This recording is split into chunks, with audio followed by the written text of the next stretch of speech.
So, America, the path that led me here in recent weeks was no doubt unexpected. But I'm no stranger to unlikely journeys.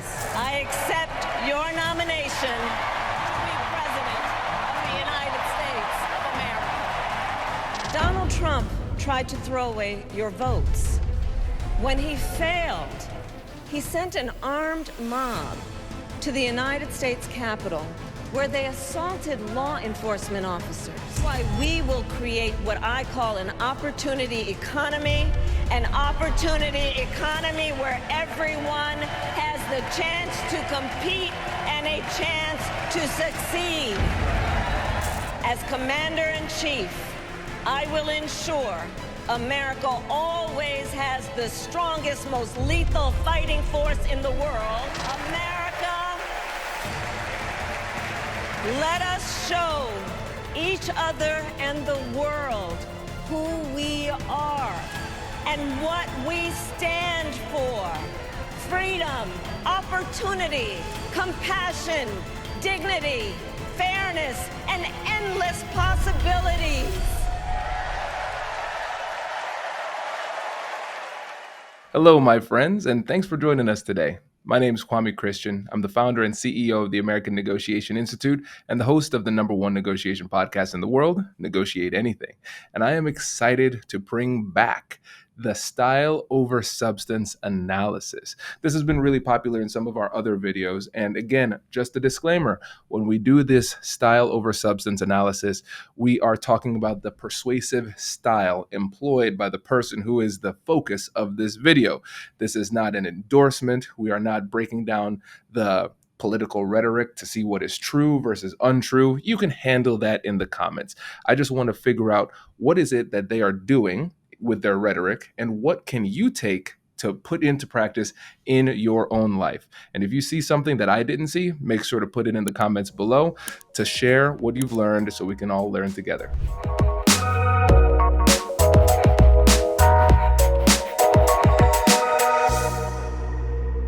So with that, let's roll the first clip. When I was in high school, I started to notice something about my best friend, Wanda.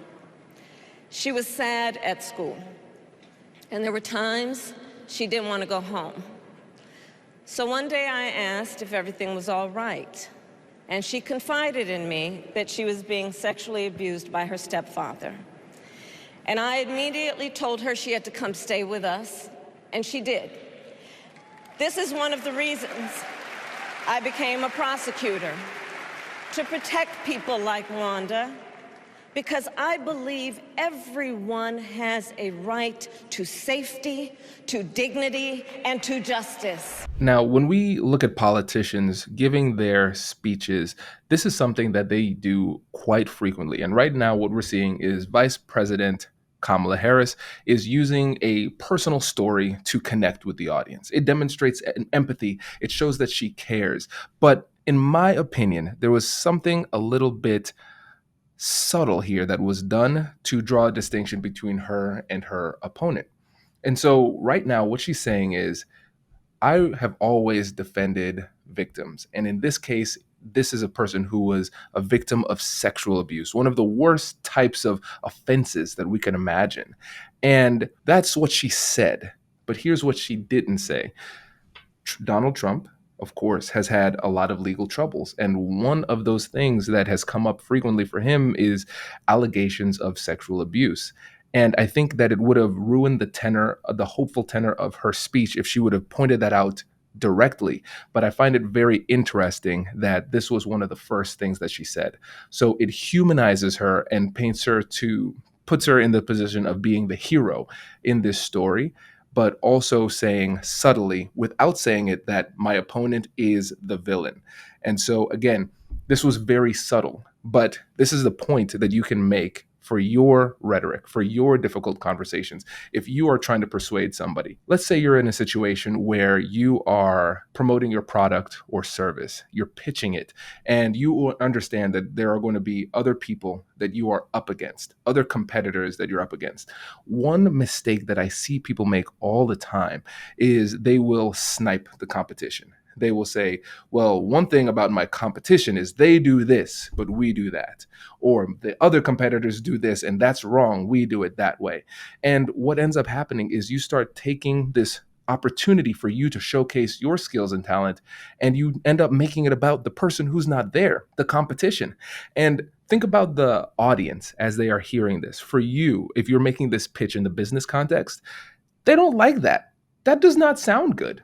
Who knows? They might be friends with that person. They might have had a really warm interaction, and then you come in and talk trash about them, and it reflects poorly on you. That negativity is going to be associated with you. And so, what Vice President Harris did here was she drew a distinction without labeling him specifically. And in your difficult conversations, in your negotiations, if there is a competitor that you want to take out, don't do it directly. Don't say it directly. It will really reflect poorly on you. It's a very dangerous maneuver, high risk, and very little reward. So keep that in mind in your next negotiation. And every day in the courtroom, I stood proudly before a judge and I said 5 words: Kamala Harris for the people.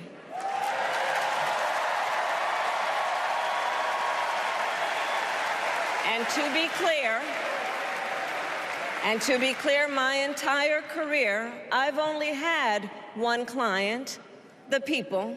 Okay, and with this point, this is really powerful because when you think about trust, it is consistency of word and deed. That's one way to look at it. So, what is it that I'm saying, but also what am I doing? Is there consistency between those two things? And in this case, she's saying, yes, from the beginning of my career, I have been doing this. I have been serving the people. I have not been serving myself.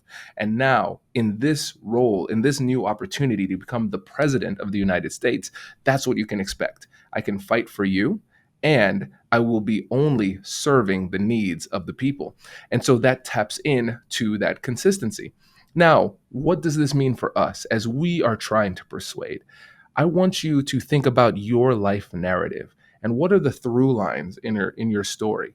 Because yes, you have an opinion of yourself. You see yourself in a specific type of way, but do other people see yourself that way? When it comes to your reputation, when it comes to your life narrative or your professional narrative, are you leaving it up to chance? And what I want you to do is I want you to think about the most powerful elements of your story and how you can weave that together in a cohesive narrative so you can demonstrate to people a level of consistency from the beginning of your career or the beginning of your life to this point right now. And then if you can tie that in with what it is that you're currently doing or currently saying, now that becomes a message that people can trust a lot more because of that consistency. So let's think about this. Let's say there's a situation where you're applying for a new job and you started off in one industry and then you went to another industry and then you went to another industry and now you're applying for a fourth industry. Somebody looking at that who doesn't know you at all could say, this person's flaky. They have no consistency, no idea of what it is that they want to do. Why would I bring them into this role when they haven't been consistent in the past? There's no through line. They're not building anything, right? So what you need to do is you need to figure out what is that through line. How can I connect the dots for me? And how can I convey that to somebody else? Because what you can say is, hypothetically, I'm a project manager. And what I found is that the elements of project management are consistent across industries. And so what I would do is I would go to different industries utilizing the same project management skills, getting high level results in different industries. And because of this unique background, I have a lot of diversity of thought that I can bring to this new role. So other people bringing the project management background that they have to this position, they can only see it from one angle. But for me, I've been in tech, I've been in healthcare, I've been in law, and I have been successful in all of those different realms. And I can bring that diversity of experience to this position and add value in ways that other people can't. Ooh, now I'm intrigued. Now I see this consistency. And now you come across as somebody that I can trust because I can see that you have been incredibly consistent and effective in all of those roles. So this is more of a personal branding issue. This is a personal branding note. And it is an opportunity because if you can create a strong, cohesive life narrative, it creates a strong personal brand that will carry into the difficult conversations that you're having. And that would make you more persuasive because your story is carrying the message for you. Just imagine Donald Trump with no guardrails and how he would use the immense powers of the presidency of the United States, not to improve your life, not to strengthen our national security, but to serve the only client he has ever had, himself. Now, it wouldn't be a true political speech if you did not attack your opponent directly. So, okay, I do not want you to do this. I want to be very clear, in the majority of situations that you all have, this would not be an appropriate thing to do because, like I said at the beginning, it would be off-putting. But I still want to draw out this persuasive point so you can pay attention to it. Because when you think about persuasion, we don't just think about it offensively. What is it that we want to do? We also want to think about it defensively. We want to understand what other people are doing, what are they saying, and why are they doing and saying those things, and what are they trying to create in our minds to persuade us. So understanding what other people do, even if we are not going to do it ourselves, it's important for us to know so we can protect ourselves. So in this, as she put this speech together, it was very, very intentional. It was very well done from a persuasive perspective because she's saying, hey, this is who I am. I have been serving the people all this time. I have not been serving myself. But my opponent, on the other hand, that's all he has done. He has served himself. And now, when you think about the resume of Donald Trump, it was a very, very simple pitch that he came up with in 2016 that was very powerful and very persuasive. Look at all the success I've had in business. I will run this country like a business. I will negotiate better deals, just like I have in my business. My business success is the credibility I need in order to be effective in this role, and Americans believed him. And so what she has done in this is not said, hey, he's not as successful as he says he is. Because you remember that back in 2016 where people were trying to say Donald Trump is not a successful businessman. It's all smoke and mirrors. He's not really a billionaire. All of those things were coming out, but they never really stuck. It never really hurt him, right? But now what she's saying is, yeah, he is successful because he only cares about himself. I care about all of you, and you can look at my track record and know that I have only been serving the people. He is super successful in business because he only serves himself. You can trust me to serve you. You can trust him to serve himself. And that's the contrast. It is a very, very nimble shift that has been made because saying that he was not successful in business was not working. And for the people it did work for, it worked for them because they already did not like Donald Trump. It wasn't converting anybody. But now this is something that I believe has more persuasive applicability. We'll see in the polls whether or not this works. We are not going back. We are not going back. We are not going back. We are not going back to when Donald Trump tried to cut Social Security and Medicare. We are not going back to when he tried to get rid of the Affordable Care Act, when insurance companies could deny people with pre-existing conditions. We are not going to let him eliminate the Department of Education that funds our public schools. We are not going to let him end programs like Head Start that provide preschool and childcare for our children. America, we are not going back. And now the final point: repetition, repetition, repetition. Did you see what I did there? That's repetition. Okay. We are not going back. We are not going back.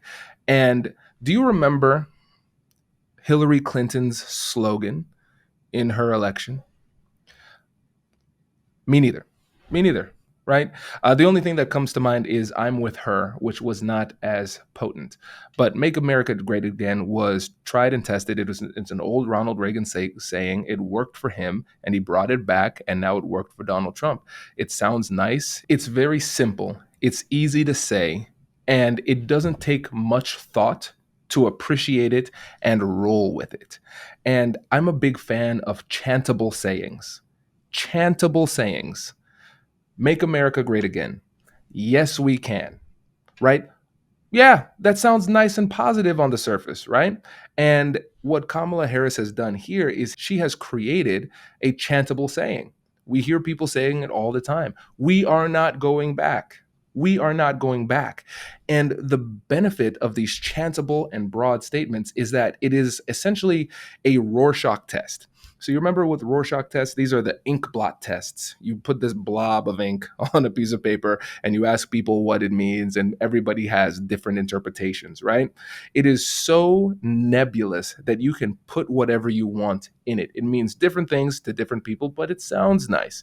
And so this is a very common rhetorical technique that is used in politics, but I don't think it's used enough in persuasion, in negotiation, in our everyday conversations. Now, I am not telling you to come up with something and chant it in a difficult conversation. That's not realistic. But in law, as a lawyer, one of the things that they would say is use the phrase that pays. Use the phrase that pays. So, what does that mean? So, what we would do is we would look up some case law. We would see the way that judges would say things in the past when they were writing their decisions.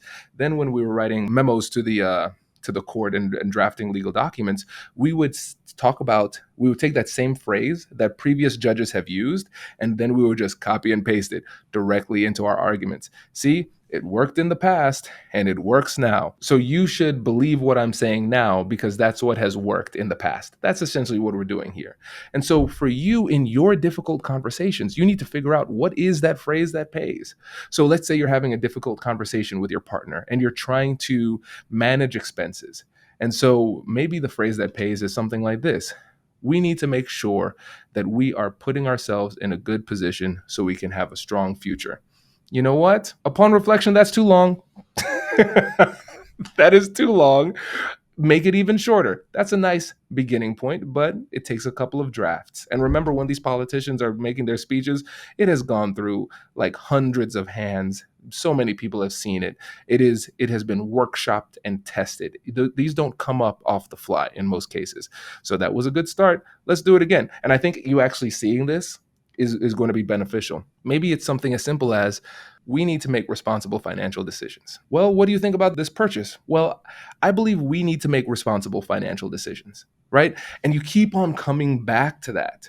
And so another thing that could be helpful is for me as a leader, what I would do when I have to make hard decisions is I would say, I need to make the best decision for the company. I need to make the best decision for the company. Somebody comes to me with a pitch. I say, I need to make the best decision for the company. An employee wants something that I don't think is best for the company. I would say, we need to do what's best for the company, right? So it shows what the foundation of my decision making would be. And then I use that throughout the conversation for that consistency and for persuasive power. Because the more you say it, the more real it becomes to the other side. And so do not overlook the power of repetition in your difficult conversations.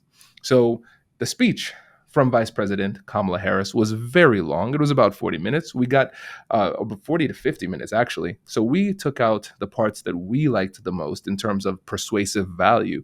But what did you see that we missed? Let us know in the comments so we can continue to learn together. Hope you enjoyed this one, and I'll catch you in the next one.